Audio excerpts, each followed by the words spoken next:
क्या आप करेंगे इंशाअल्लाह? आप डरेंगे तो नहीं ना? कितने लोग नहीं डरेंगे? हाथ उठाओ। जो टीएमसी की गुंडागर्दी है उसको ख़त्म करिए, और मैं आपसे वादा कर रहा हूं कि इंशाअल्लाह ताला अगर यहाँ की जनता मुत्तहदा तौर पर एक होकर अपने वोट का इस्तेमाल करेगी तो इंशाअल्लाह ताला अपूर्वा सरकार नहीं जीतेगा, मिसबाहुल इस्लाम खान जीतेगा और नया एमएलए बनेगा। ये लड़ाई मिसबाहुल इस्लाम, अपूर्वा सरकार, नरेंद्र मोदी के दरमियान में है। अगर आप अपने वोट का सही इस्तेमाल करेंगे और मीम पार्टी को कामयाब करेंगे तो यकीनन ये कामयाबी सिर्फ मिसबाहुल इस्लाम और मीम की नहीं होगी, ये कामयाबी आप तमाम की होगी।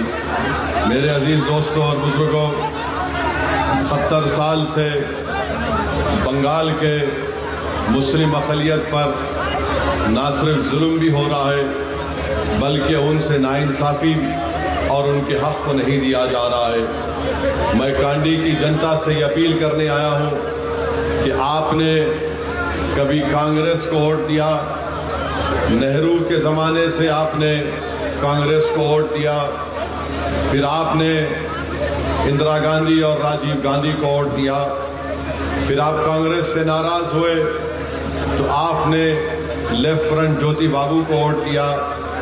जब आप लेफ्ट से नाराज़ हुए तो आपने टीएमसी को वोट दिया। मैं आपको बताना चाह रहा हूं कि आप सिर्फ वोट देते आए हैं मगर हमसे इंसाफ नहीं मिला। नेहरू जब प्रधानमंत्री थे उनके दौर में 45,000 मुस्लिम अक़लियत को मौजूदा बंगाल से पाकिस्तानी के नाम पर ईस्ट पाकिस्तान, उस वक्त के ईस्ट पाकिस्तान में ढकेल दिया गया। नेहरू जब प्रधानमंत्री थे 1962 दिसंबर में श्रीनगर में मोहम्मद सल्लल्लाहु अलैहि वसल्लम का मुए मुबारक चोरी हुआ, पूरे देश में फसाद हुआ। तारीख़ ये बताती है कि मौजूदा बंगाल से 8 लाख मुसलमानों को मौजूदा बांग्लादेश में ढकेल दिया गया। आपने देखा कि लेफ्ट फ्रंट की हुकूमत बनी, सच्चर कमेटी ने बता दिया कि लेफ्ट फ्रंट ने मुस्लिम अक़लियत से इंसाफ नहीं किया। आज MIM इलेक्शन, मीम इलेक्शन लड़ने आती है तो ममता बनर्जी की टीएमसी कहती है कि MIM पार्टी को वोट डालेंगे तो बीजेपी जीत जाएगी। हम पूछना चाहते हैं ममता बनर्जी से कि आज से 27 साल पहले अगर बीजेपी का पहला MP जिसका नाम तपन सिकदर था उसको क्या ममता बनर्जी ने कामयाब नहीं किया?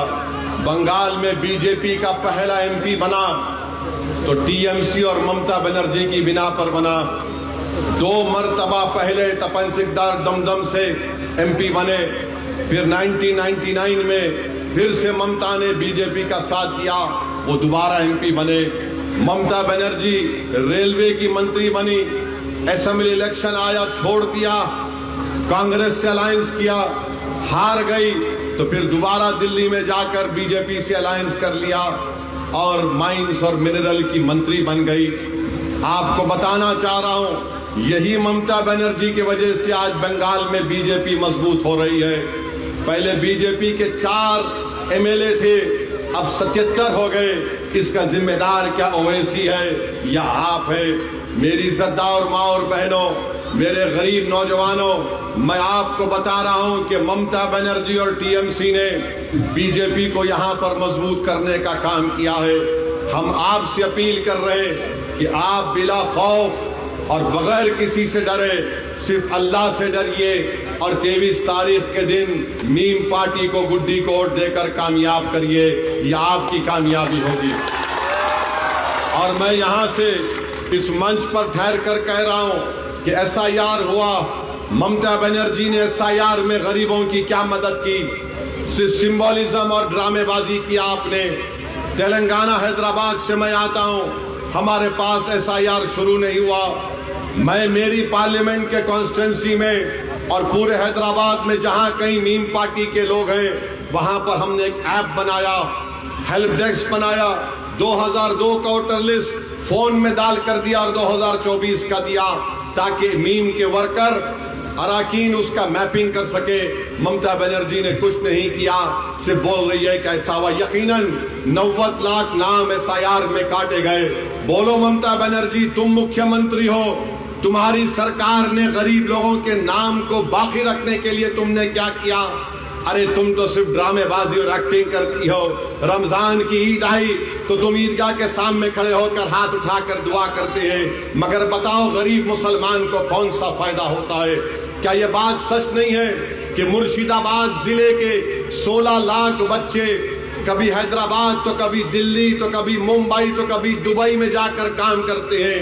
बताओ उन गरीबों को रोकने के लिए आपने क्या किया मुर्शिदाबाद में? मुर्शिदाबाद का नौजवान बच्चा दुबई में जाकर बहुत मशहूर बिल्डिंग बुर्ज खलीफा को बनाता है, मगर ममता बनर्जी मुर्शिदाबाद में कोई काम नहीं कराती। इंडस्ट्री नहीं है। यहाँ पर हमारी माँ और बहनें क्या करती हैं? 195 रुपये लेकर 1000 बीड़ी बनाती है। ममता बनर्जी, क्या तुमने कभी यहाँ पर जब मुर्शिदाबाद को तुम आए थे तो क्या कभी आपने उन गरीब महिलाओं की उंगलियों को देखा कि बीड़ी बनाते बनाते उनकी उंगलियां सड़ जाती है? मगर आपको सिर्फ वोट से मतलब है। ममता बनर्जी को मुर्शिदाबाद या कांडी की जनता से मोहब्बत नहीं। ममता बनर्जी आपको सिर्फ एक दूध देने वाली गाय समझकर वोट हासिल करना चाहती है, और वोट डालते रहो और ममता बनर्जी बोलेगी मैं बीजेपी को रोकूंगी।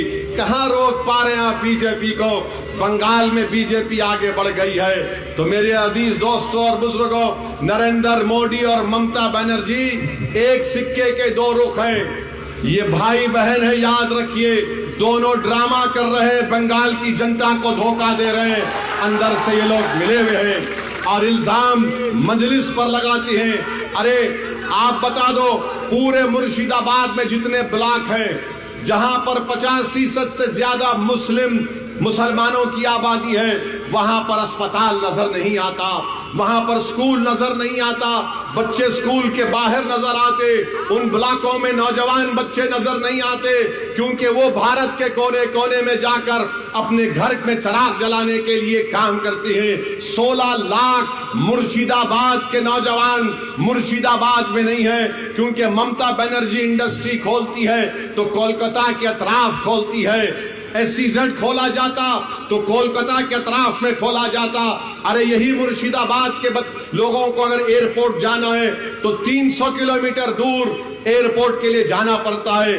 मुर्शिदाबाद की जनता, कांडी की जनता, हम आपसे अपील कर रहे हैं कि 23 तारीख के दिन मीम पार्टी को वोट दो। डरने और घबराने की जरूरत नहीं है। अगर कोई गुंडागर्दी करके समझता है कि हम डर जाएंगे तो सुन लो, पूर्व सरकार और तुम्हारे भाई से कह रहा हूं, सुन लो, हम सिर्फ अल्लाह से डरने वाले हैं। ना हम मोदी से डरते, ना शाह से डरते, ना ममता बनर्जी से डरते। अगर तुम जुल्म करोगे तो तुम्हारा जुल्म खत्म होगा इंशाअल्लाह ताला। यकीनन नरेंद्र मोदी की सरकार ने संविधान के खिलाफ वक्फ का कानून बनाया।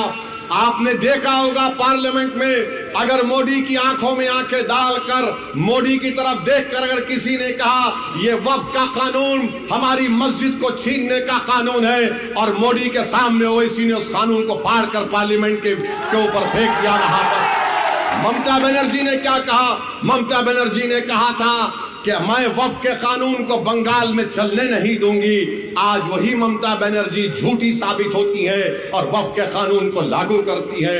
सौों में ही हजारों वक्फ की जायदाद का रजिस्ट्रेशन नहीं हो रहा है बंगाल में। इसकी जिम्मेदार टीएमसी पार्टी है।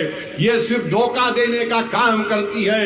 अरे हर तरफ विकास का काम होता है, और करप्शन तो, रिश्वत तो इतना आम हो गई कि ट्रक ओवरलोड अगर होता है तो रेट फिक्स है, 4500 रुपये देना पड़ता है, टैक्स देना पड़ता है। टीएमसी टैक्स उसको कहते हैं। ट्रक जाता है 4500 रुपये दो। और मैं बताना चाह रहा हूं, यहां पर बैठकर हमारे भाई इस्माइल से कह रहा हूं, इस्माइल तुम जहां कहीं भी हो ओवैसी तुमसे हाथ मिलाने को तैयार है, तुमको डरने की जरूरत नहीं है। अगर ये अपूर्वा सरकार तुमसे हाथ नहीं मिलाया इस्माइल तो कोई बात नहीं, तुम्हारा और मेरा दिल मिला हुआ है। तुम जब कभी भी बोलोगे ओवैसी तुम्हारे घर को आकर तुमको अपने सीने से लगाने को तैयार है। मैं यहां पर खड़े होकर सद्दाम से कह रहा हूं, सद्दाम तुमने अपूर्वा सरकार के भाई के पैर दबाकर रो रहे थे, खुदा की कसम सद्दाम तू अब नहीं रोएगा। जो लोग सद्दाम को रुलाए हम उनको रुलाएंगे 23 तारीख के दिन। गुड्डी पर बटन दबाकर इस्माइल को जो रोना पड़ा, इस्माइल को हाथ नहीं मिलाया गया। आप अपना एक वोट गुड्डी पर बटन दबा कर दीजिए। मुर्शिदाबाद को डेवलपमेंट करवाना है, अस्पताल बनाना है, स्कूल बनाना है। यहाँ पर हमारी बहनों के लिए, जो हमारी बहनें डिलीवरी करती हैं उनके लिए अस्पताल नहीं है। 11 साल से आप टीएमसी को वोट दे रहे हैं। ममता बनर्जी कुछ नहीं कर सकती, सिर्फ आपका वोट हासिल करना चाहते हैं। बताइए इतना बड़ा इलाका है, क्यों नहीं ममता बनर्जी ने यहाँ पर एक मुस्लिम अकलियत को अपना उम्मीदवार बनाया। 3 मर्तबा का विधायक है अपूर्वा सरकार, मगर कांडी में तुमने क्या काम किया? तुमने कुछ काम नहीं किया। इंशाअल्लाह ताला मिसबाहुल इस्लाम एक फौजी है, नहीं डरेगा किसी से और लड़कर कांडी की जनता को उनका हक दिलाएगा। तो मैं आपसे अपील कर रहा हूं कि आप अपने वोट का सही इस्तेमाल करिए। जो लोग मीम पार्टी पर उंगलियां उठाते हैं, याद रखो मैं भारत के कोने कोने में अगर जाकर अपनी पार्टी का अगर प्रचार करता हूं तो सुन लो जालिमों, मैं कोई चमन से चलकर नहीं आया हूं। मेरे आबो अजदाद जब मीम पार्टी का आगाज आज से 70 साल पहले किए गए थे तो हमारे पार्टी के फाउंडर अब्दुल वाहिद ओवैसी को उस वक्त की कांग्रेस की सरकार ने 11 महीने जेल में रखा। आज ममता बनर्जी और तमाम पार्टी बोलती है कि उनके अकाउंट बीजेपी बंद कर देती है। 70 साल पहले मेरे मरहूम कायद के अकाउंट बंद कर दिया गया था। अब्दुल वाहिद ओवैसी के घर का पानी बंद कर दिया गया था, मगर अब्दुल वाहिद ओवैसी ने इनके जुल्म को बर्दाश्त किया मगर पीछे नहीं हटे। मेरे वालिद सलाहुद्दीन ओवैसी पर इल्जाम लगाया गया, मगर सलाहुद्दीन ओवैसी ने हैदराबाद के मुसलमानों के लिए मेडिकल कॉलेज बनाया, इंजीनियरिंग कॉलेज बनाया, MBA MCA school of architecture nursing college बनाया। 40 साल में ओवैसी मेडिकल कॉलेज से, डेक्कन मेडिकल कॉलेज से 40,000 मुस्लिम बेटियां और बच्चे डॉक्टर बनकर निकलकर देश में और विदेश में जाकर इस देश का नाम रोशन कर रहे हैं। ये हम कर रहे हैं। याद रखो, तुम कुछ भी कर लो, मौत मुझे रोक सकती है, मगर जब तक जिंदा रहूंगा इंशाअल्लाह ताला बंगाल में मुस्लिम अकलियत की एक आजाद पॉलिटिकल एजेंसी बनेगी और जहां पर हमारा भाई इंशाअल्लाह ताला मिसबाहुल इस्लाम कामयाब होगा। तो मेरे अजीज दोस्तों और बुजुर्गों, डरने और घबराने की जरूरत नहीं है। SIR में जिसका नाम नहीं आया उनकी लड़ाई मीम पार्टी लड़ेगी, उनका नाम दलवाएगी दोबारा वोटर लिस्ट में। मोदी को रोकिए जरूर। बीजेपी RSS मिलकर पूरे देश में हिंदुत्व आइडियोलॉजी को लागू करना चाहते हैं, संविधान के खिलाफ काम कर रहे हैं। मगर बताइए मस्जिद किसकी टूट रही है? ममता बनर्जी की मस्जिद नहीं टूट रही है। किसका नाम SIR में सबसे ज्यादा निकाला गया तो उसका नाम होगा मिसबाहुल इस्लाम खान का। बताओ ममता बनर्जी का क्या नुकसान है? इसका पावर अगर चले भी जाएगा तो वो क्या करेगी? घर में बैठेगी या बीजेपी से मिल लेगी? बताओ आपका हमारा क्या होगा? कौन तुम्हारी आवाज बनेगा?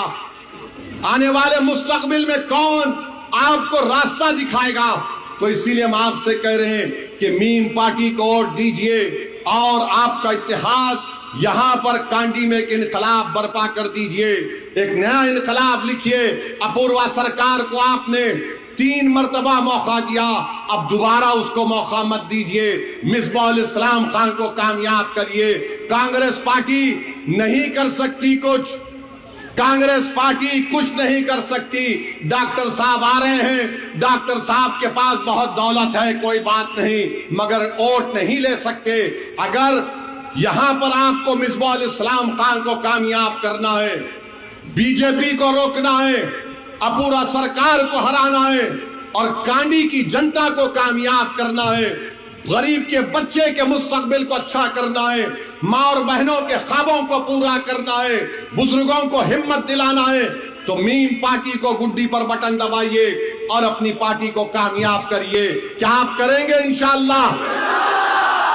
आप डरेंगे तो नहीं ना? कितने लोग नहीं डरेंगे? हाथ उठाओ।